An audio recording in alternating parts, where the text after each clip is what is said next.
Hi, and welcome to Season 2 of Big Sound Small Town, the podcast that spotlights the talented and diverse musicians in small towns and communities.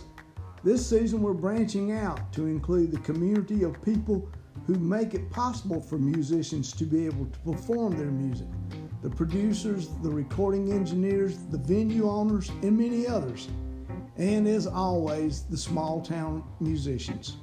Remember, small town doesn't mean small talent. Hear their stories.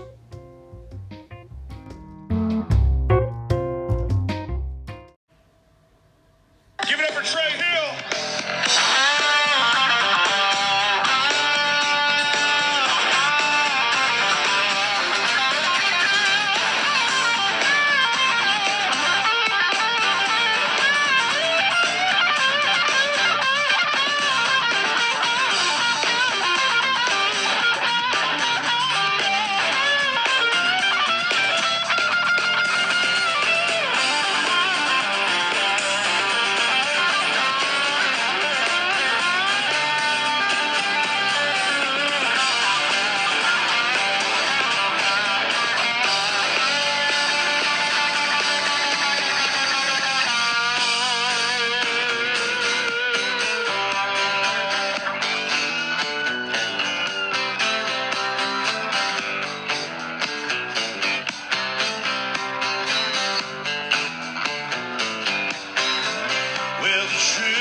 I had been talking with Trey Hill about doing a phone interview, which I had been doing some of during the COVID-19 shutdown. And he sent me a text and said, "Hey, I'm in Shelby. Could we do it live?" And as it would be, I was shooting intros with Mary Beth Martin and Chris Rogers for a Big Sound Small Town TV show that we have, and he said he could come by. So with about 24 feet of mic cables and long tables, we did this, and it's the first and only live one I've done since the shelter in place, but it was too good to miss the opportunity, and it was a really good interview. Listen up.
Big Sound Small Town. We're in the Earl Scruggs Center.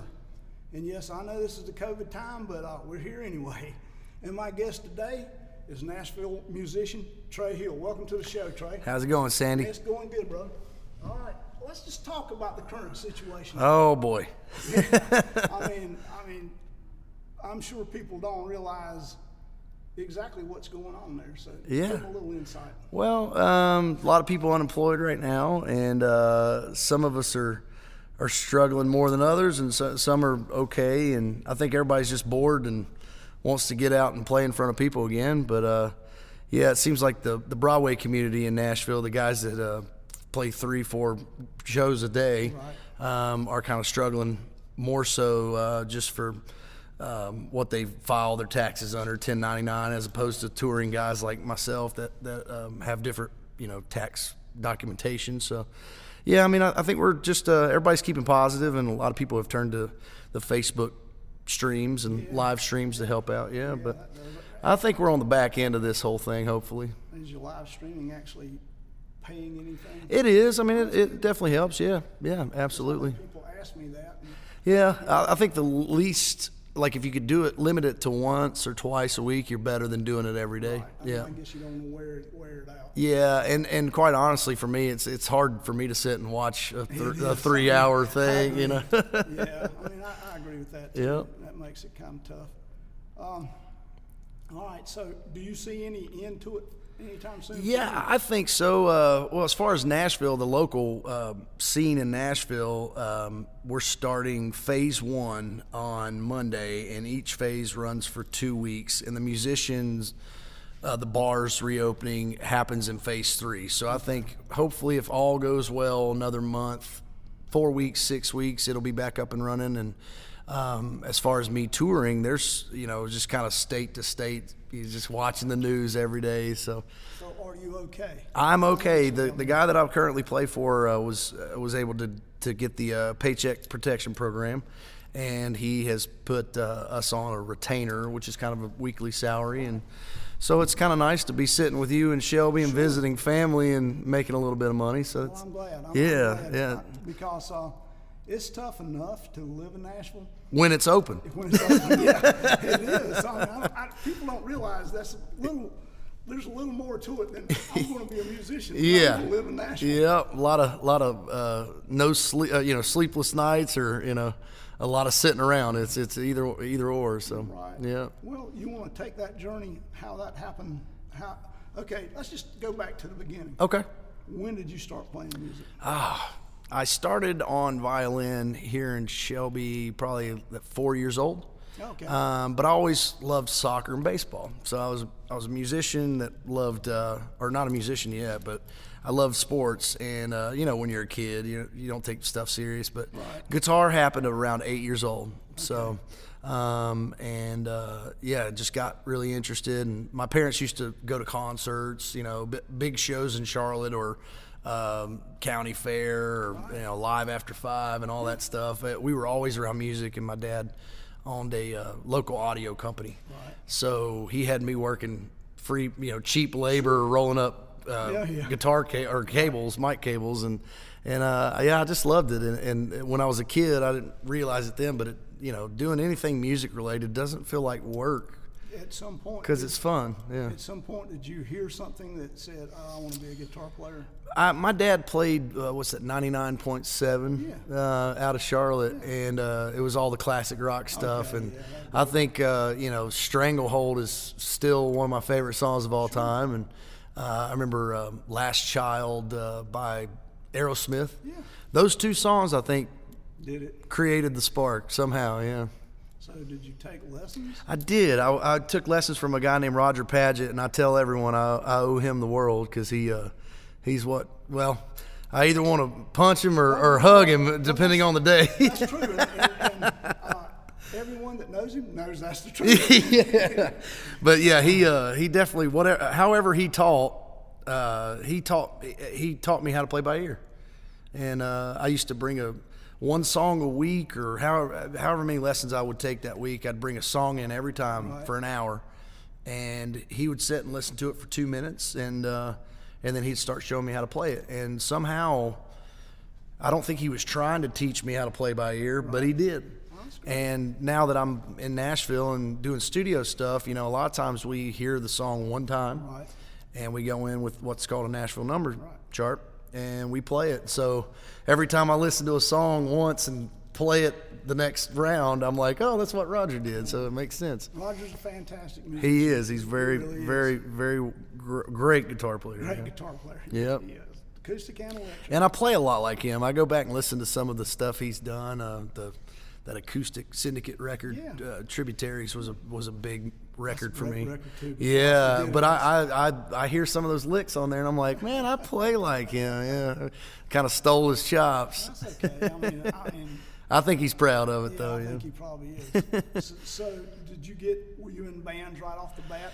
Not really. I got into bands at Crest High School. I think 9th grade was probably the first band I was in with one of my best friends, Matt McGee. I don't know if you know Matt. But yeah, we had little bands at Crest, but there wasn't a whole lot of places to play like there are now. True. So yeah.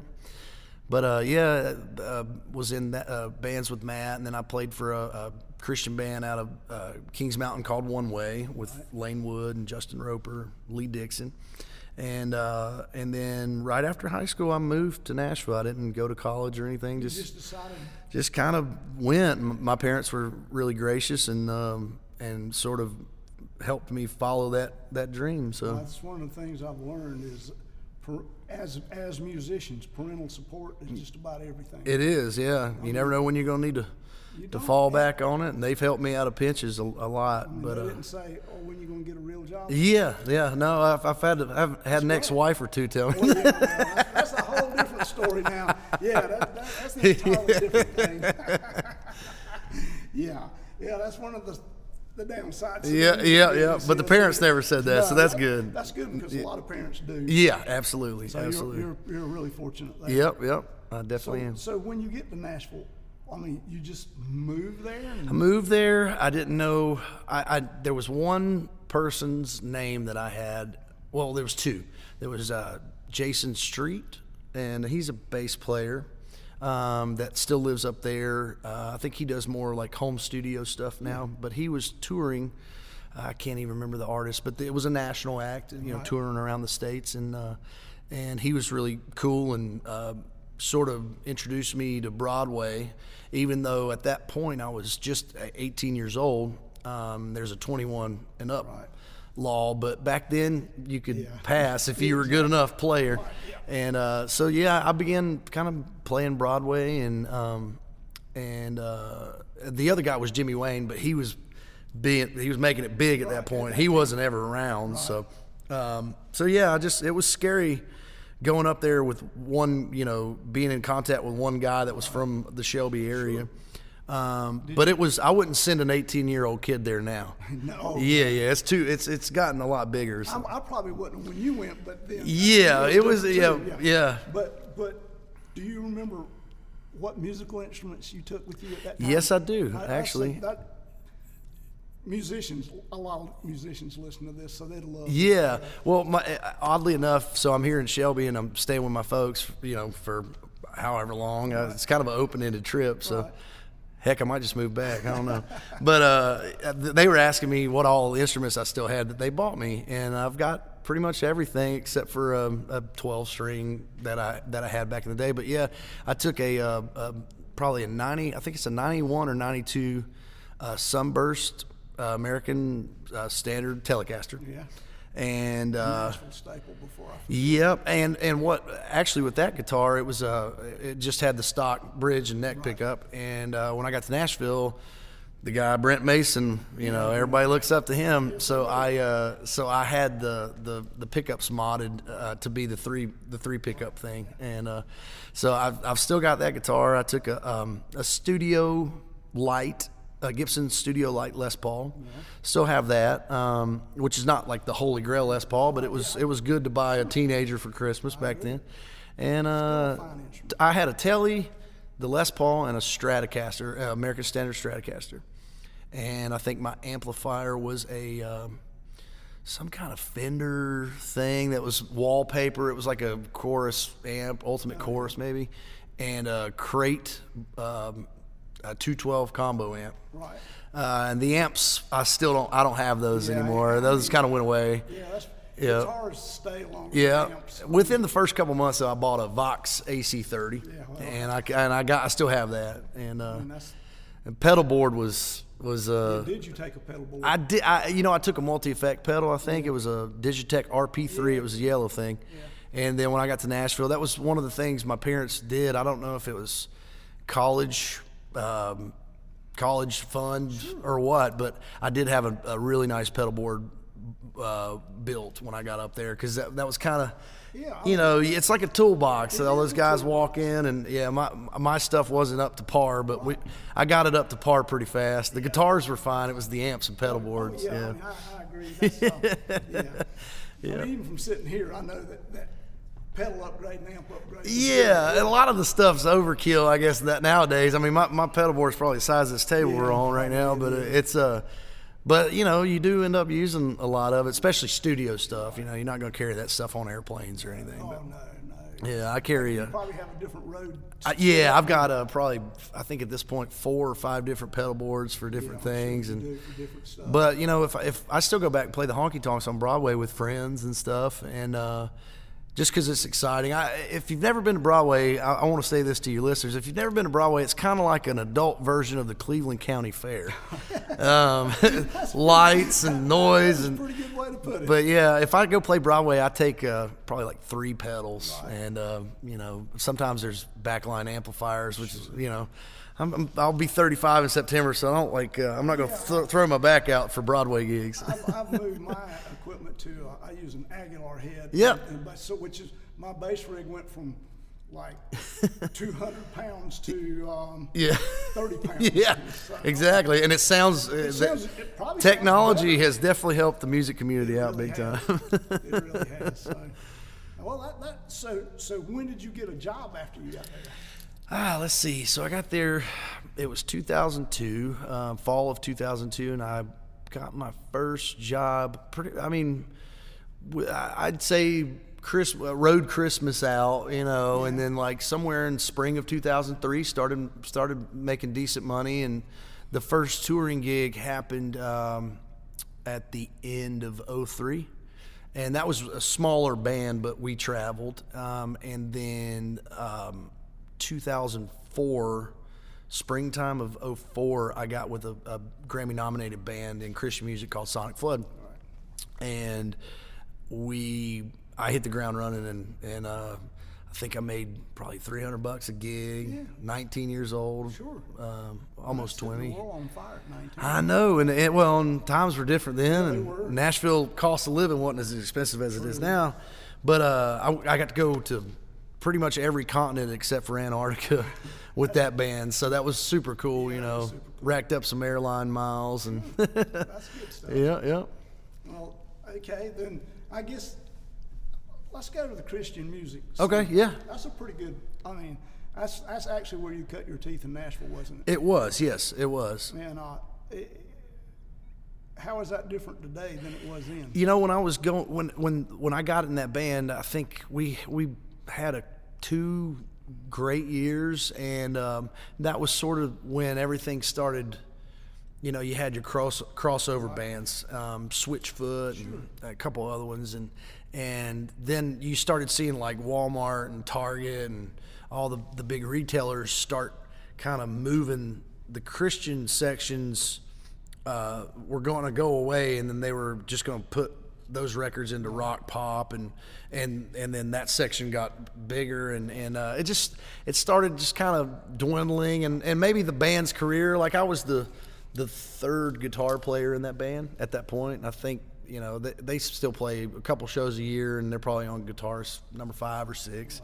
But I think just the life of the band was sort of, I was on the back end of it, maybe. But you were there. I mean, that at the point that you were doing that was actually a pretty big category, it worked for me. Which basically has disappeared. Yes. Yeah. That was actually a working scene. Yeah. A lot of artists in the scene. Now the scene's still going, but there's only like 8 that are really sustaining themselves. Sure, I mean, that one just evaporated, basically. Yep, it did, and I think the retailers kind of had a small part to do with it. I'm sure it but I left that in 2006. I actually left to audition for. I randomly got an audition with Taylor Hicks off American Idol, and I couldn't do the audition and still stay with Sonic Flood. Right.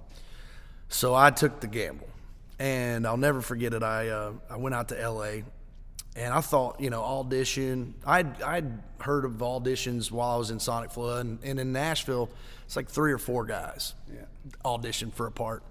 And I went to L.A. and booked my own flight, booked a rental car and all this stuff, and I went to the sound. It was a sound stage kind of thing, a rehearsal hall, and there was 40 guys there, and I literally went to the bathroom and cried. Yeah, really. And I went in, and Taylor was nice, the band was nice, but I was just still young at that point, and I just didn't have the confidence like I could crush it because there was 40 guys there. Yeah. And it's So LA. needless to say, I didn't get the job. So the next morning, I'm flying out of LAX, and I'm just beat, and I got a call to go play with a Sony Arista Records at that point, a country artist named Jason Michael Carroll. Yeah. So I got hired on a flight back from a failed audition. Without an audition. Yeah, without an audition, and it was Nashville based, and honestly, I think going and doing the Jason Michael Carroll thing was made me more money than going and playing for Taylor. I'm sure it was. Yeah, it was more of it stung the Taylor thing, but I think it worked out better for me. Well, probably the longevity of it, not all said. Exactly. A lot of the American Idol guys, especially now, it's sad because they go on and they work so hard to win or get high up in the ranks, and then it just kind of fizzles. Even if you win, it seems like it fizzles. It does. Carrie Underwood's done well, and Carrie has. And then I went on to Pickler. I played for Pickler. Well, you were going to that one. Yeah, well, after Jason went to Jessica Simpson, and that wasn't an audition. I've never. Did they get your name from somebody? I'm sure. Yeah, from a bus driver, a tour bus driver. Yeah, that kind of heard Jessica's band on the bus talking about, hey, we need a guitar player, and you wouldn't think a bus driver would have anything to do with the music part of things, but I'm glad he spoke up. Buster Kendrick. Yeah. Oh, yeah. Buster kind of parlayed being a bus driver. He did. It's strange the way music works. It is. People that don't do music don't realize just sometimes it comes down to I'm a lucky guy. It is. Yeah. It is a lot of luck. There's a lot of hard work. Yeah, but it doesn't. Like I was telling you earlier before we started the podcast, anything that I've done with music, for whatever reason, doesn't. Even if I'm carrying like heavy amplifiers and stuff, I don't. Or an early morning airport call or something. Like waking up at 4 a.m. It doesn't. I've never thought of it as feeling like work for whatever reason. And I'm not. BSing you. It's just it never feels like work. Well, we'll just talk about today. I never in my wildest dreams thought that you would be up at this time. Oh, gosh. Well, I got 2 kids, so. That'll change you sometimes. Yeah, so then what happens after that? Well, so I went out with Jessica, and that was. That's totally different too than it was country music. But it was for her country project. Yeah, okay. When I got with her, she was releasing a country record, so they were looking for a Nashville look, at that point, and it's sort of, it was around the time Taylor Swift was hitting too, so they wanted the bands to all look a certain way, and me and Taylor's guitar player at the time, Grant Michelson. We had the same hair and wore the same clothes and guy liner, like it was a look thing. Sure. And I did that for a couple of years, and that's still with her probably the most money I've made with an artist. But I mean, she's a brand, and but she's such a sweetheart. I get asked all the time, how was she to work with, and she's still one of my favorites. That's great. Yeah, she's good people. Whole family was great. Oh, that's good to know. And yeah, I worked for her for a couple of years, and it seems like whenever something has ended, whether I ended it or the project just fizzled out, I was always back up and running with something else a month later. And that's the luck thing, you know? Yeah. I mean, the hard work makes luck. Yeah. Hard work makes luck happen. I guess, yeah. But it's even better if it doesn't feel like work, you know? Yeah. I mean, so after her, what happens? Kellie Pickler, who's American Idol, went out with her for, let's see here, probably 3 years or so, 3 or 4 years. Most gigs, around Nashville, is 3 to 4 years,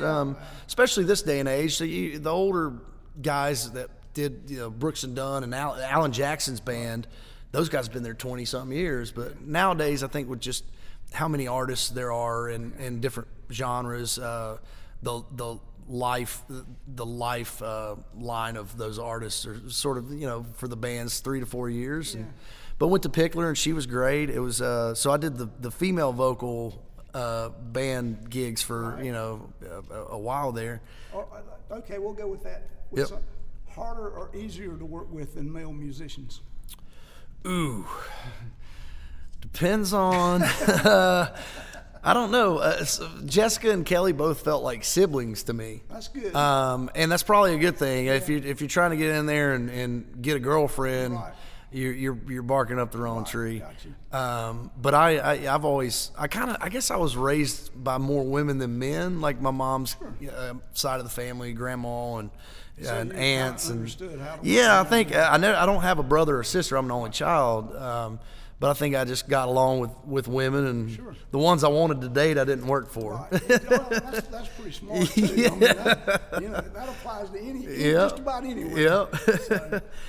And but yeah, Kellie was fun, and we were on a Taylor Swift's first big tour was called the Fearless Tour, and played. I'd done arena work. The first arena stuff I'd done was with Jason Michael Carroll, and then but Jessica Simpson. That was the first time playing Madison Square Garden, which that was for whatever reason one of the big check-off things for me.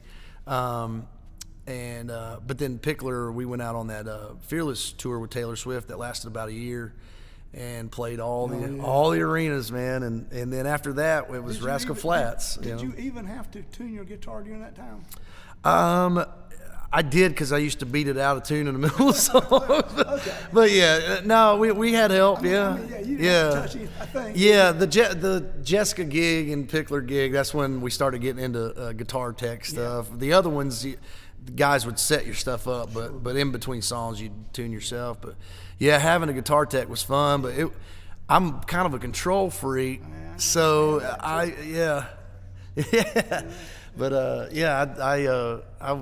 then I started, hey, this is kind of nice. I can go for a cup of coffee and he can change the strings, Oh yeah.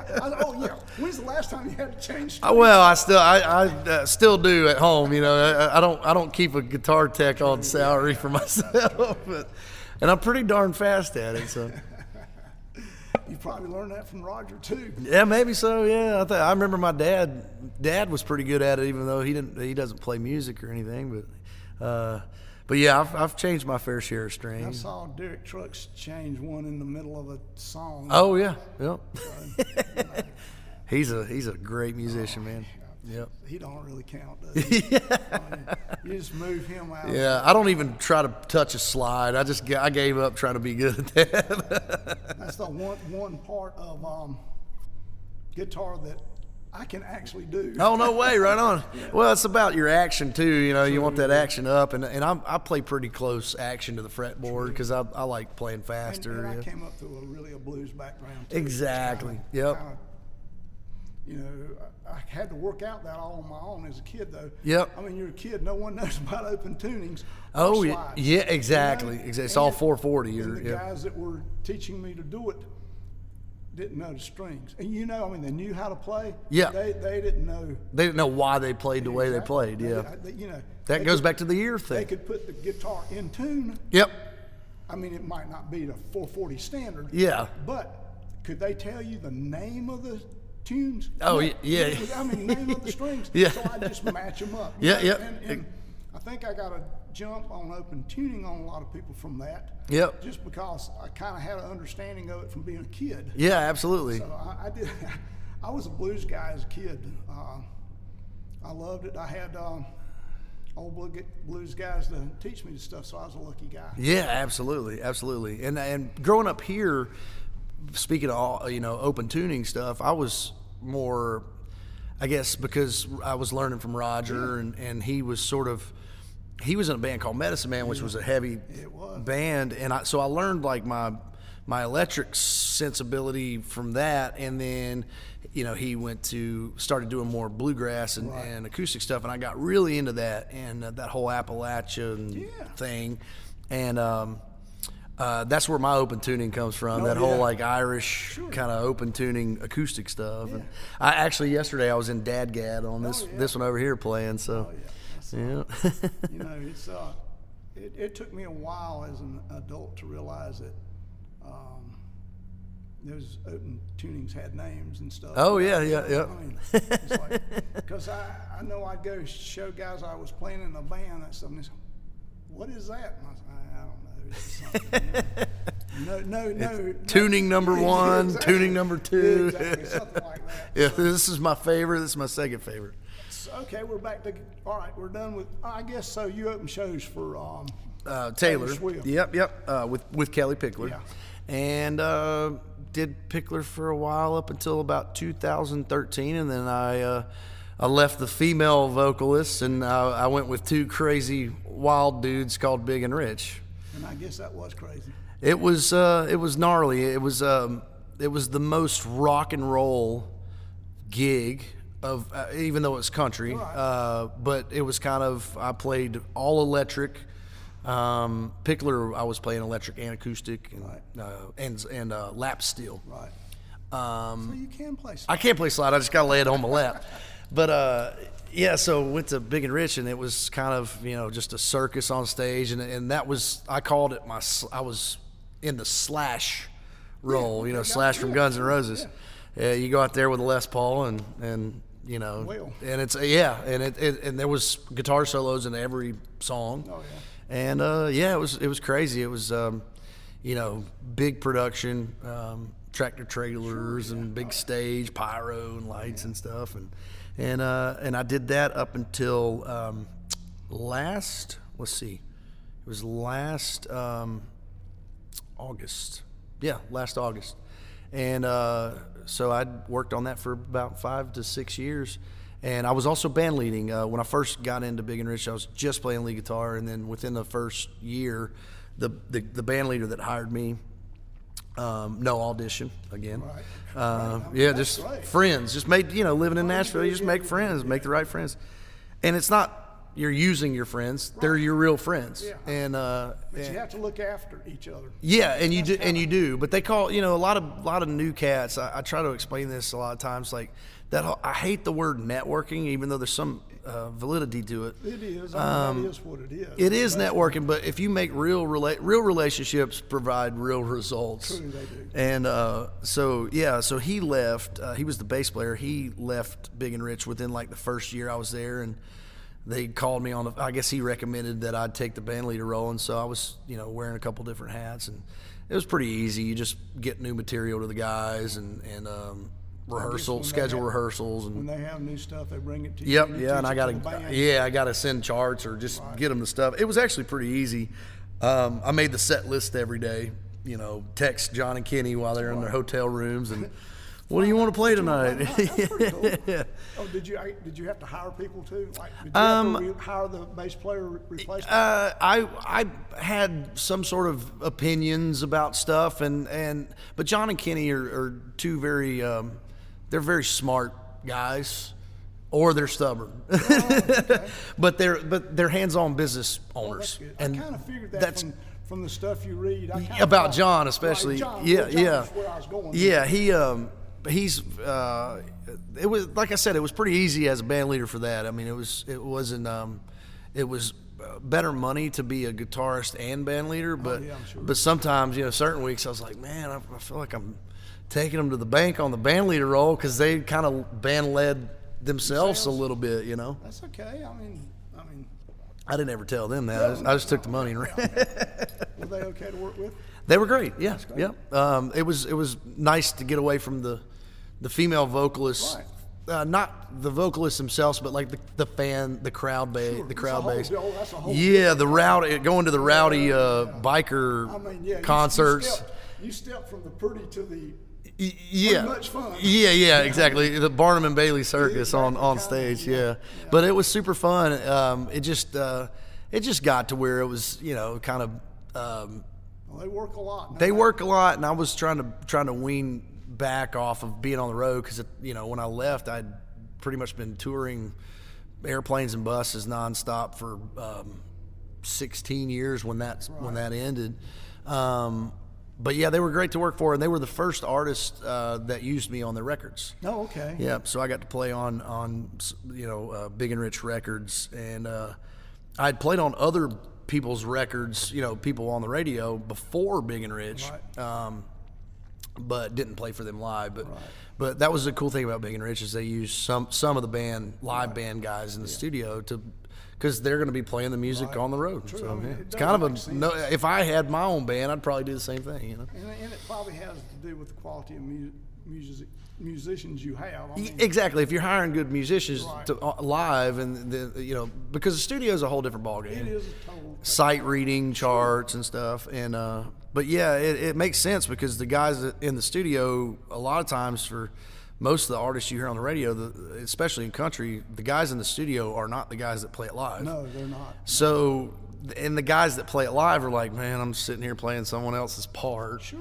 And it makes you feel good when you're getting to play your own part. Your own part. Yeah, it's a good healthy pride. Yeah, I never really thought about that, but that is you would have to spend your time playing somebody else's part. For the most part. Yep. And some artists let you branch out. I was Like, getting ready to ask how particularly.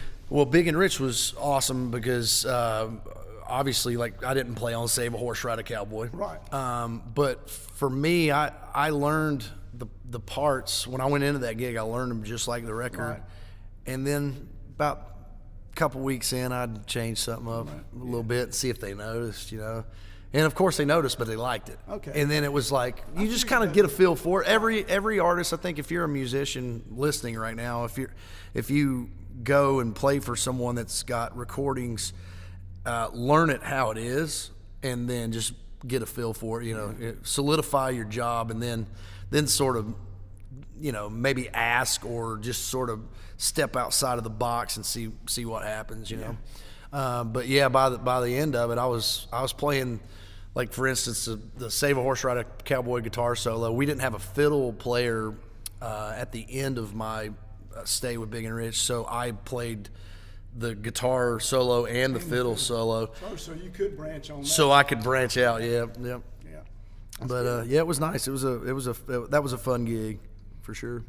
And then what happened? And then I took a few months off and just sort of did studio stuff and hung around Nashville. That ended August last year, and so through Christmas break and all, I was just kind of hanging in Nashville. Just kind of took a few month break, which was really nice. Still worked, but just stayed at home. And then this past January, I started playing some shows with a guy named Jared Neiman, who, you know, has had a few hit songs, Lover, and a couple other ones, but he works about, you know, 40 to 50 days a year, and we did 18 already in February before this all hit. So yeah, it's a little lighter schedule, even though February was busy, but no one's working in February. So I took the gig because it was, you know, February work, and everybody else was, you know, and nobody didn't go back out anyway because in March all this stuff hit. So yeah, but I like Jared a lot, and it's a smaller amount of people. Big and Rich was anywhere from, you know, probably 14 to 20 people on the road at a time, and Jared's like 7. Yeah. It is a difference. It is. Smaller places, smaller crowds, but you know, finances are the same, if not more. Right. So And that's you're good. not going as far. You're not going as long, And I get to change my own strings. I like it. I don't mind it. Well, it does sound like things are still going real good for you. It is, and I think we're on the backside of this whole thing. It's there's definitely something to it, and it did affect Nashville. We had a tornado hit us right before, pretty much a week or two before. Yeah, week or two before coronavirus kind of shut everything down. So, I personally didn't get affected by the tornado, but had a lot of friends that did, and then a lot of musicians, lost their homes, and then less than a week and a half later, they lost their jobs. So yeah, it's been a tough time for that. it has, but I think everybody's got. It's not that they lost their job; they just furloughed right now. I think everybody, the ones that can stick it out, are going to have their spots still there. There's a guy from here, an incredibly good drummer, incredibly good guy. Yeah. Who's getting ready to make the move right before. Is it Nick? Yeah, Nikhil Wallace. Yeah. He's come to visit Nashville a couple times and come to see me play, and I've let him sit in on some. He's great. Guy. Yeah, he's great. Yeah, he's moving the next couple months or something. Exactly. Yeah, I heard that. Yeah. Like he's told me, could I pick the worst time to be going? Yeah. Well, I think when he's coming, it's going to be opening back up, and he's going to have a good career. He's a really nice guy. It's all about your attitude. He is a really nice guy and a really good drummer. That was one of the first things someone told me when I first moved. It was like, 50-50. It's 50% talent, 50% your attitude and hang. That's true. I think even more now, it's probably 40% your talent and 60% your hang. Because there is a lot of talent there. Nobody comes there these days. The talent level has always been good, but truthfully, it's even better now. Yep. There's some freakazoids out there playing. Yeah, there is. You don't get people who go out there that are just pretty good musicians anymore. Exactly. They're all good. It's scary. It's even scary for me, having been there for as long as I have. I'll roll up on a guitar player and be like, I'm sure what am I doing here? Yeah, I do understand that. Yeah. But I think Nikhil will do all right. I do too. I think he will. He's got the right attitude. He's a sweetheart, and easy to work with. He sat in with me on just a local Broadway gig, and he crushed it, man. 2-3 songs and good attitude. Shook everyone's hand on stage, and it was perfect. He's a good guy. Yeah, he is. And I'll look out for him when he's there. Yeah, I'm sure you will, because you know how it is. Oh, yeah, and I didn't know anybody hardly when I went. That does help. And it's a good thing, though, that you help other musicians who come there. You got to pay it back, man. You can't take from the pot and not pay it back, I agree. Your attitude's great, man. I understand why you've had the success you've had. Well, I'm definitely blessed, and I guess you could say some of it was hard earned, but like I said earlier in the interview or the podcast, it was it hasn't felt like work for whatever. I know I'm supposed to be doing this for a living because it's the best job there is. Yeah, I wouldn't choose anything else. I can understand that too. And you've been able to do it. Yeah, absolutely. A great deal. It sure is nice coming back home, though. Well, home's home. Yeah, and there's a lot of talent around there. Some of this talent around here makes Nashville look not so good. There are some talented people. Yeah, it's in the water or something. What is it, Broad River or something? It is. I don't know. Yeah, could be. I appreciate you taking the time and coming. I'm glad it worked out. We thought we were going to have to do this on the phone, but this would not have been near as much fun on the phone. Well, it's good to meet you, Sandy. Good meeting you too. Yes, sir. Thank you for doing this. Absolutely. Thank you, guys. All right.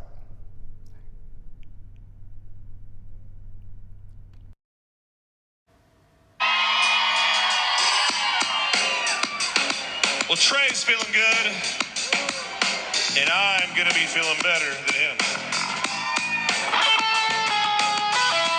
We have any Lee Brice fans here tonight? That is so weird because he hates it here. No, I'm kidding. He told me to tell y'all what's up, and he misses you.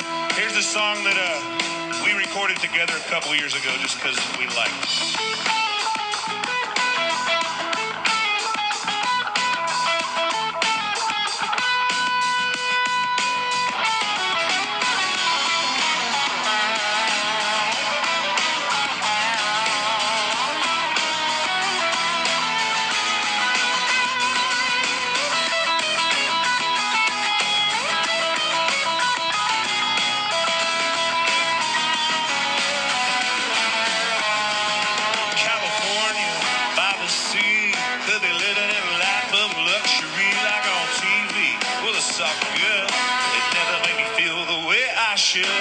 jump in a van, head to Birmingham, be up on the stage with a hung jury band by tomorrow with my baby. It won't make me rich, but it'll save me.